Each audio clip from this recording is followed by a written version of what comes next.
Salam. Bugün sınav 3 Azərbaycan dili qrammatikaya başlayacağım.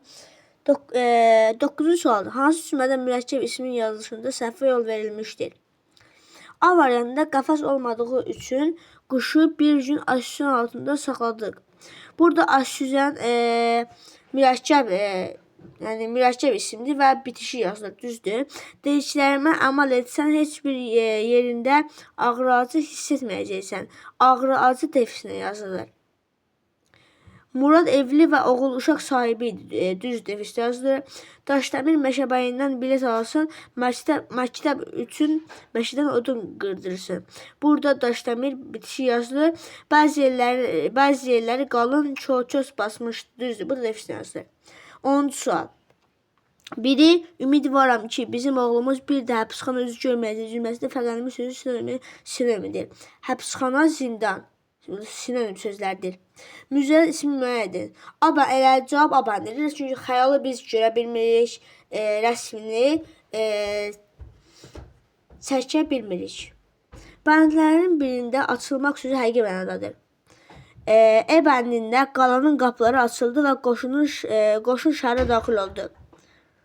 Burada həqiqi mənadadır. Qarşımızda müharibənin dəhşətli bir səhnəsi açılmışdı. Məcazi mənada baş vermiş dəhşətli cinayətin üstü açıldı. Bu da məcazidir. Azərbaycan incəsənəti qarşısında böyük imkanlar açılmışdır. İmkan açılmır.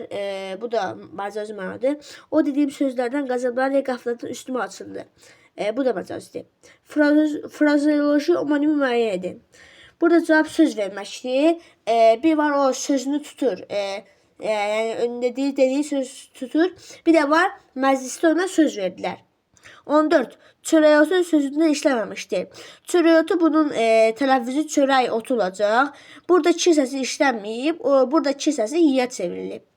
Qaranlıq sözünün fonetik təhlili ilə bağlı doğru fikir müəyyən edin. Qonaqlıq sözünün fonetik təhlili ilə bağlı doğru fikir müəyyən edin. Qonaqlıq bunun tələffüzü qonaqlıq olacaq. Demişdik, q'dan sonra samit gəlsə və ya heç nə gəlməsə x olacaq. Amma əgər sait gəlsə x olacaq. Burada ciniltili q samitinin kar qarşılığı işləmişdir. Düzdür. Q samitinin kar qarşılığıdır.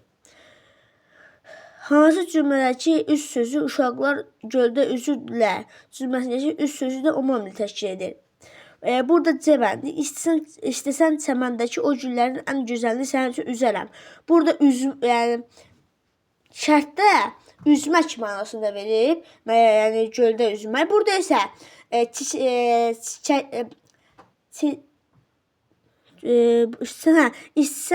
burada isə çəməndəki gülləri üzərəm mənasında işlənib. 17. Hansı isim cəm şəklisi qəbul edə bilmir? Demişdik, boyaqçılıq, yəni lıq artırılmış söz cəm şəklisi qəbul edə bilmir. Sürü toplu isimdir. Bəzi toplu isimlər cəm şəklisi qəbul etmir, amma sürü istisnadır. Hansı cümlədə fərqləndirilmiş sözlər bir-birlə münasibətdə antonimdir? Burada cavab əsas suallar qaldı kənarda, yardımcı suallar tələbini yordu. Burada cavab B bəndində çünki vəfasız kökləri eynidir. Getdin, getmədin, burada da kökləri eynidir. Oxuyur, oxumursa, burada da eynidir. Cavab A bəndi. Hansı nümunədəki qeyri-müəyyən yəli halda olan sözü müəyyən yəli hala çevirmək mümkündür? Burada 2. Məktəb direktoru, məktəbin direktoru. Yəli hala çevirmək olur. Bugünlük bu qədər. Sağ ol.